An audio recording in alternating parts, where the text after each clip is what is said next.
Dr. Dre. Yeah. That was, you remember that group, the World Class Wrecking Crew?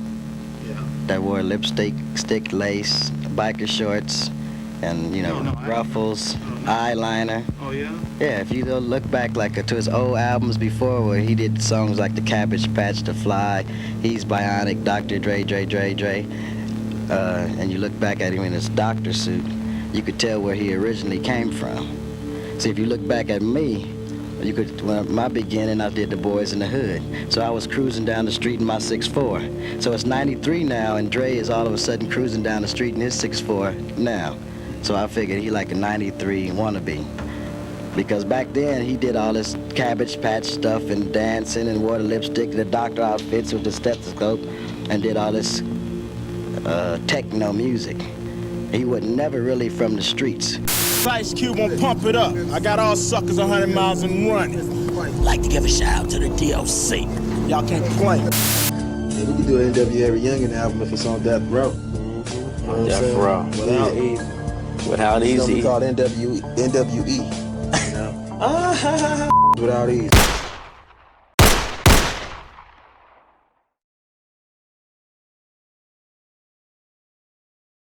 If you want to watch the uncut and uncensored version of the breakup of N.W.A. What Happened, check out my Patreon. The link will be in the description. Memberships for the bronze tier start off at $5 a month, which gives you access to videos early, uncut and uncensored videos, and a shout out in every video. The silver tier is $10 a month, which gives you all those benefits of the bronze tier, plus you get exclusive Patreon only videos coming soon, and you get to personally request me the next video you want to see on the channel. I want to give a shout out to all my patrons: Wavy Prince, 100 LaFlair, Jody Bird, Sherrod Swafford, Hakeem Olajuwon, G Phantom, PJ Rollins, and Adam Miles. I love all y'all. Thanks for the support and enjoy the video.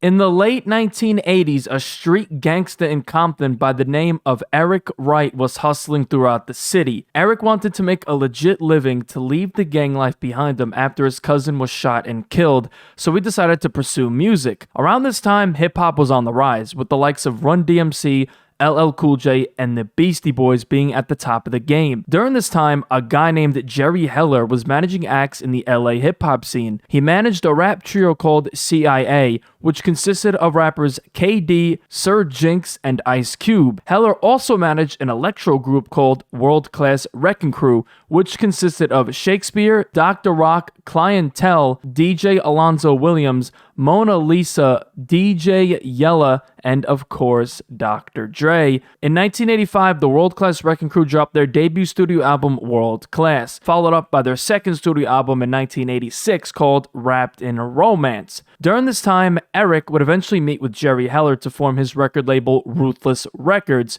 who introduced him to Dr. Dre and Arabian Prince. After that, they would recruit Ice Cube to ghostwrite lyrics. In 1987, Eazy would also sign MC Ren and DJ Yella to Ruthless Records as they were gearing up to drop their first album. Eric wanted to do something that hip-hop has never seen before. Eric wanted to take his gangsta background and put it on a record, which was the birth of gangsta rap, because nobody was rapping about the things that go on in the streets. During a recording session in early 1987, the group HBO rejected a song that Ice Cube had wrote for them called Boys in the Hood. So as they were all in the studio, they all encouraged Eric to actually rap the song himself.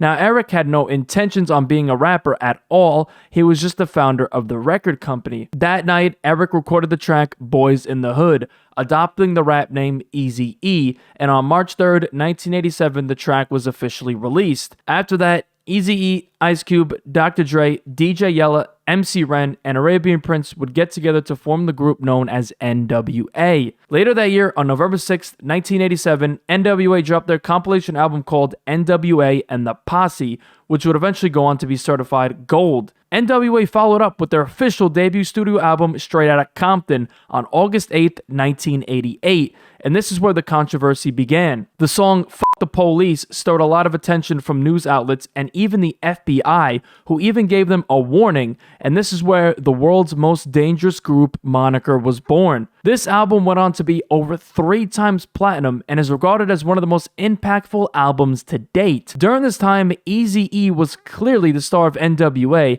as they were being booked for shows as Eazy-E and N.W.A, so they knew Eazy had to capitalize and drop a solo album, so that's exactly what he did. And on November 23rd, 1988, Eazy-E dropped his debut studio album, Eazy Does It, which would go on to be certified gold on February 15th, 1989, just 4 months after its release. That June of 1989, the album went on to be certified platinum, which goes to show how big N.W.A and Eazy-E were becoming. After this is where tensions would begin rising within the group.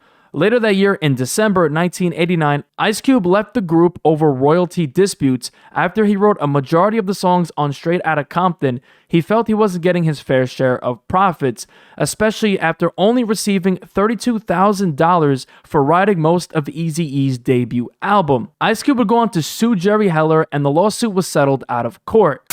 Was your only problem really deep with Eazy, or was it other people? Were you good with Ren? Jerry Heller. It was just wasn't Jerry. even Eazy.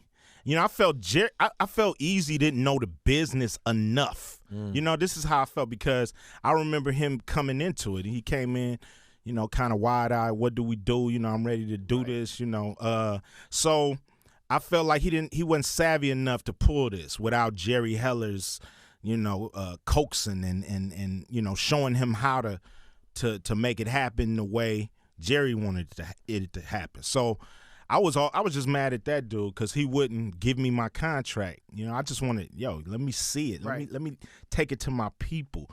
You know, the normal stuff you do when you get a contract. Of course. And he was like, I don't know, you know, I can't give it to you. You can sign it, but I can't give it to you. So that was shady. And so I had a problem with him. But you're good with the members. I was good with everybody. A little mad at E because I felt E wasn't taking the right side. You know, I felt E he was kind of under his doing enough to keep me in the group. You know, it was kind of like, yo, this is how it is. Yo, you can live with it, or you can get out the group like Arabian Prince. You know, who was the sixth member on the damn album cover. Miss if you him, see us, man. you miss Arabian, don't That's you? Arabian Prince. He was my favorite. He was my friend. He was When my people say, who's your favorite member of NWA? I go, Arabian Prince. Yeah. So, you know, no more panic zones for you guys. You know what I mean?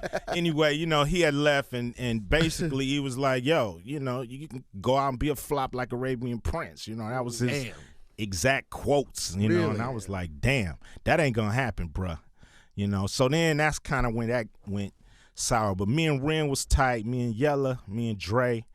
But then the months and months away from the group, you know, I guess they had to still keep working, and then they were like, well, he's gone, Cube is gone, we got to keep this ship going. Oh, I expected them to keep going. You know, I just didn't expect them to diss because it was no beef like that. It was just basically business. I wonder if it's because time goes on and people keep asking you about Cube, and people are in your ear, and then all of a sudden it becomes nastier. But then you were ready to handle it on your own. I mean, if you listen to America's Most Wanted, it's no dissing. It's no. I don't diss N.W.A. Don't mention N.W.A. Eazy-E. It's no dissing, and that record was the next record to come out after Straight Outta Compton, and then they had to diss with 100 Miles and Running. I came back with Jacket for Beats with a little diss at the end. There you go. And then it just started to escalate. Here we go. After that, Ice Cube called Dre because he wanted him to work on his solo album, but Eazy-E and Jerry Heller actually vetoed it. So Ice Cube recorded his debut solo album in New York with Public Enemy's production team. On April 7th, 1990, Ice Cube was at the Celebrity Theater in Anaheim, California, where he was involved in a fight with the rap group Above the Law, who were signed to Ruthless Records. A month later, on May 16th, 1990, Ice Cube dropped his debut studio album, America's Most Wanted, which released under Priority Records and was insanely successful, going gold just 2 weeks after its release, but Cube didn't mention his former NWA members at all on this album. Just a couple months later, on August 14th, 1990, NWA dropped their EP 100 Miles and Runnin', and on the track Real N-Words, Dr. Dre, MC Ren, and Eazy-E take subliminal shots at Ice Cube. Only reason your record is 'cause they thought it was up. Cube got wind of this, so on December 18th, 1990, Ice Cube dropped an EP called Kill at Will. Hey, yo, Ice Cube, man, since you went solo, what's up with the rest of the group? The new album And what we gonna call it? Tell them the name. What we call it? Tell them the name. We're gonna fuck Ice Cube. Dead. Yeah, motherfucker nigga from Compton. Not around here, Bubba. Now you hollering at South Central shit. Make up your goddamn mind. Fuck him. N.W.A. This evening's news report.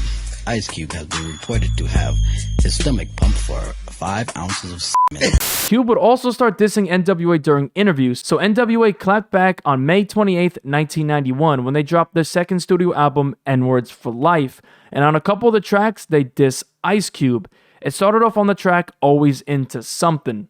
He got in the bins and said, Dre, I was speaking to your bitch, O'Shea. The next track was a skit called Message to B.A., which was a whole skit dedicated to dissing Ice Cube. Hello, I was at the Celebrity, and I was wondering why that punk Ice Cube was crying after he got his beat by ATL. Ice Cube got wind of this, and he had enough of N.W.A. dissing him throughout their projects. So on October 29th, 1991, Ice Cube dropped his second studio album, Death Certificate, and the last track on this album is a song called No Vaseline, which is a diss track towards the entire N.W.A., including Jerry Heller, where Cube aired all of his feelings towards his former group to make one of the greatest diss tracks hip-hop has ever seen. After this is when N.W.A. would completely fall apart. In late 1991, Dr. Dre became dissatisfied with his deal at Ruthless Records, which led to Dre and the DOC leaving N.W.A. and Ruthless Records, feeling that Eazy-E was being dishonest about their contracts. Dr. Dre's bodyguard named Suge Knight approached Dre with the idea of forming a label away from Jerry Heller and Eazy-E. Suge Knight was able to procure contracts from Eazy-E, so the DOC, Dre, Suge Knight, and Dick Griffey began the process of starting a record label. The original name was Future Shock, but the DOC suggested that the name to be Death Row as a play on Def Jam, but rights to the name were already owned, so this is where they would adopt the name Death Row Records. At this point, all members of N.W.A. were now solo artists, as N.W.A. was no longer together, but this is where a rivalry began between Dr. Dre and Eazy-E, because Eazy actually retained a portion of Dr. Dre's publishing rights and wouldn't release Dre and the DOC as he wouldn't sign their releases. Suge Knight allegedly pulled up to the studio with gang members with lead pipes and baseball bats to make Eazy release Dre and the DOC from their Ruthless Records contracts, and allegedly jumped Eazy-E for not signing the contracts. Now this is all alleged and there is no confirmation that this even happened. Suge even threatened Eazy, allegedly saying in quotes, "We know where your mother lives," insinuating that they were going to do something to Eazy-E's mom, and Suge also told Eazy, allegedly, that he kidnapped Jerry Heller and was holding him prisoner in a van. So as you could tell, things were getting really heated between Death Row and Ruthless. Suge tried to destroy my record company with the help of others, Dre. So right now we're getting everything back together and we finna come out, fully loaded. Eazy was smart. He took the formal route with legal action, following a lawsuit on Dre, Suge, and the DOC, accusing them of using force and threats to break recording contracts with Ruthless. Death Row's parent label Interscope saw Jimmy Iovine pleading with Eazy for some type of out-of-court settlement so they wouldn't have negative press surrounding Dr. Dre's solo album release. A settlement was released that said Eazy would pocket 10% of Dr. Dre's production revenue, 15% of his solo record revenue, and as compensation, an instant cash payout. I came in the office and he and Eazy were talking. And I said, "What's going on here?" And Eazy said, "You know this guy Suge Knight?" I said, "Yeah." He says, "Well, I'm going to kill him." He said, "This guy's going to be a problem, and I think I should kill him." Jerry would then talk Eazy-E out of killing Suge Knight, but he would later say that he regrets talking him out of doing it. Around this time, Dre discovered an artist by the name of Calvin Brodus. The world would get to know this rapper as Snoop Dogg. On April 9th, 1992, Dr. Dre made his solo debut when he dropped the track Deep Cover, which was for the soundtrack for the film. This is where the world would be introduced to Dr. Dre's new protege, Snoop Dogg. On November 17th, 1992, Ice Cube dropped his third studio album, The Predator, and on the title track, The Predator, Cube takes shots at Jerry Heller. Jerry Heller is a double pack. Coming with a crazy pitch. Later that year, on December 15th, 1992, Dr. Dre dropped his debut studio album, The Chronic, which would go on to be multi-platinum and very successful. On this album, the second track was called F with Dre Day, featuring Jewel, RBX, and of course, Snoop Dogg. This was a diss track towards Eazy-E, and shots were also thrown at Ice Cube in response to his No Vaseline diss track. The music video for this song features an Eazy-E lookalike called Sleazy E, and a parody of Jerry Heller. So strap on your Compton hats and loafs and watch your back, cause you might get smoked, low. On the track Bitches Ain't Shit, on his verse, Dr. Dre once again dissed Eazy-E when he brought up when Eazy sued him. I used to know a bitch named Mary Wright. We used to roll around the house at night. That same day, Eazy-E dropped his EP called 5150 Home for the Sick, which was intended to promote his next album, Temporary Insanity, which was scheduled for a May 1993 release. But after hearing Dre and Snoop dissing him, he actually scrapped the entire album and began working on a diss album towards Dr. Dre and Snoop Dogg. In 1993, Eazy would find two brothers in Compton rapping by the name of Gangsta Dresta and BG Knockout, and he decided to take them under his wing. They would then record a diss track on Dr. Dre and Snoop Dogg called Real Muthaphuckkin G's. Throughout the year, they would promote the song on several interviews while dissing Dre and Snoop, calling them studio gangsters.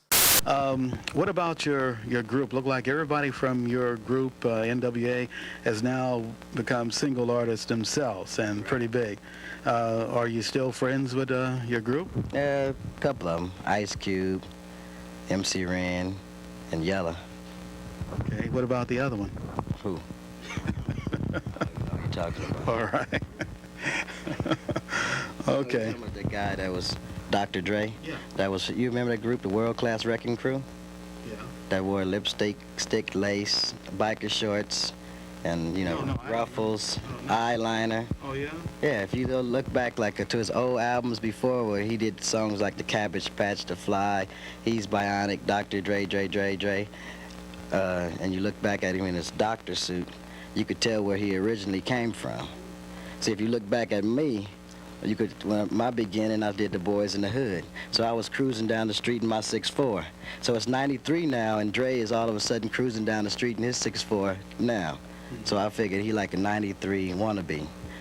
Because back then, he did all this Cabbage Patch stuff and dancing and wore the lipstick and the doctor outfits with the stethoscope and did all this techno music.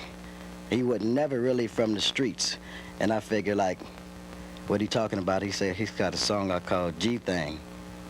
I figured G stuff come from the concrete, and that's the streets, which he was never from the streets. Okay. Only reason why people affiliate him with the streets is through me. So it's like, where we from, Compton and Long Beach, they don't get along with each other. See, like people in Compton really don't, you know,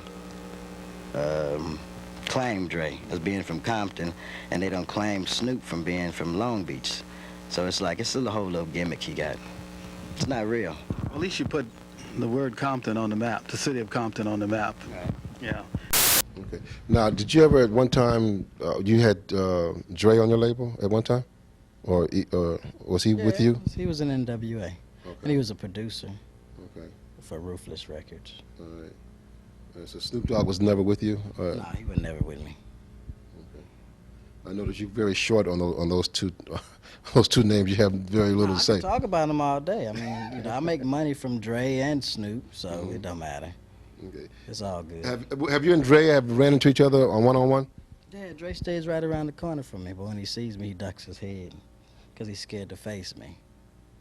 You know. Why? Why? Because he's screwed up. Why would he want to dump? What reason would he have to dump on you? He would have to what? What reason would he have to dump you, to talk about you? Dump me? To diss you? Somebody put him up to that. See, Dre now works for somebody that used to work for him. And how he claims that Death Row is his, it's somebody else. It's a bodyguard that used to work for Dre. Mm-hmm. Dre now works for him. So he all screwed up. Oh, okay. So in other words, it's like leave Eazy's album and come over here, and then it was like a little threatening and a little everything. It got kind of serious. Mm-hmm. Where it got so serious with Dre owed these people so much money that he burnt his house down. He ended up getting shot because he owed money, and he got nothing but problems. You see all the other problems he having now. On the road, they canceled his tour. And what about, was this something about one of his boys still in a van or doing a drive-by? Is that true? They stole a van, supposed to be in Milwaukee, when they was on the road. I guess they jacked the van drivers for the van. And then Snoop was involved in a drive-by shooting. Is that true? Yeah, that's true. He out on bail right now.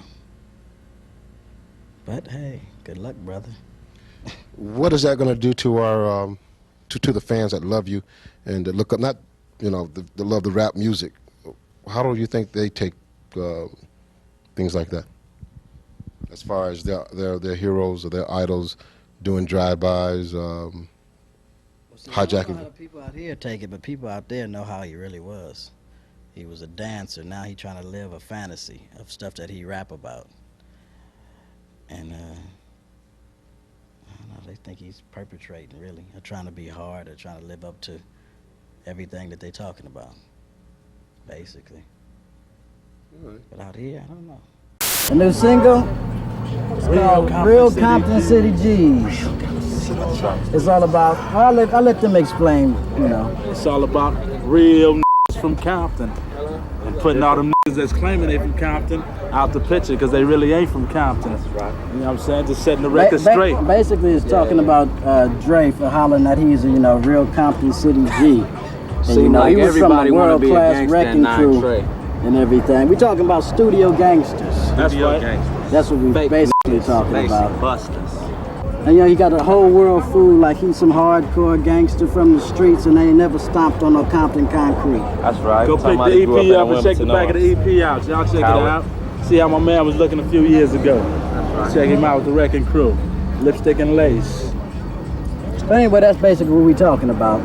Studio gangsters, I'll let my man Knockout tell you about studio gangsters. Studio gangster is Dr. Dre, Snoop Doggy Dogg, Das, Corrupt, that bitch Rage, you know what I'm saying? Them studio gangsters. That's a perfect example of a studio gangster. This is a real G right here. BG Knockout, straight out of Compton, you know what I'm saying? Studio gangsters is niggas who ain't really did nothing but representing turfs that they never did nothing for. Saying that they on records talking about how they done been to jail and did time and this and that, and they ain't never been to jail. Drake did time. He did time. What kind of time he did? Time with the Wrecking Crew. That's right. That's right. See, he didn't know nothing about doing street music until he hooked up with me anyway, He used to do all that techno stuff, the Fly, Turn he's bionic, turn out the lights. On August 26, 1993, Eazy-E, Gangsta Dresta, and BG Knockout dropped the anticipated diss track Real Muthaphuckkin G's. And in the music video, they actually hired the same Eazy-E lookalike that was in the Dre Day video and chased him around throughout the video. On this track, Eazy-E exposes Dre for not being a real gangsta, and also says that he got paid from Dre's diss track towards him.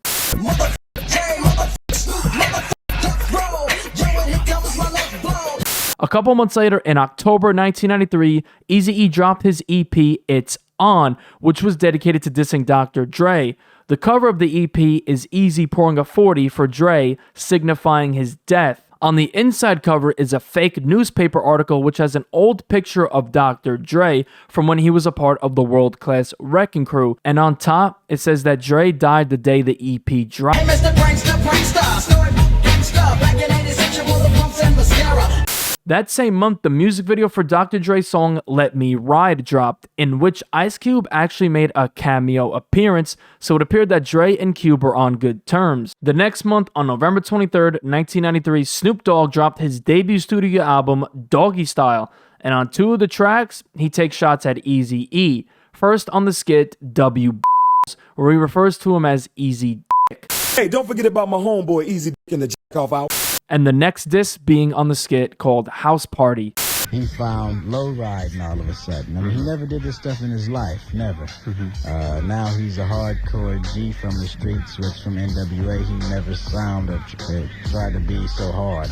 All of a sudden he did so many murders and looting And on his album, he's talking about he's looting a place that couldn't even been touched when the looting was going on. Right. But he said they looted this place. That's how much, he know about the streets, really. Okay, so he's not from Compton then? Not originally. Throughout the year of 1994, Eazy-E spent this time recording his next album, which was set to release in 1995, called Straight Off the Streets of Muthaphuckkin Compton 1 and 2, as it was set to be a double album. Later in 1994, Dr. Dre and Ice Cube would link up to drop the track Natural Born Killers for the soundtrack of the film Murder Was the Case, which was actually supposed to be for Dre and Cube's collab album called Helter Skelter, but the idea was scrapped altogether. During this time, it's speculated that N.W.A was planning a reunion for 1995. After that, N.W.A was set to reunite, but on February 24th, 1995, Eazy-E was admitted to Cedars-Sinai Medical Center in Los Angeles with a violent cough. On March 16th, Eazy would send a final message to his fans saying, "Now I'm in the biggest fight of my life, and it ain't easy. But I want to say much love to those who have been down with me, and thanks for all your support. Just remember, it's your real time and your real life." Rapper Eazy-E has died in Los Angeles after a battle with AIDS. Eazy-E, whose real name was Eric White, was a member of the group N.W.A, which helped popularize harsh inner-city rap music. White only learned he had AIDS after being hospitalized last month because of some breathing problems. White was 31.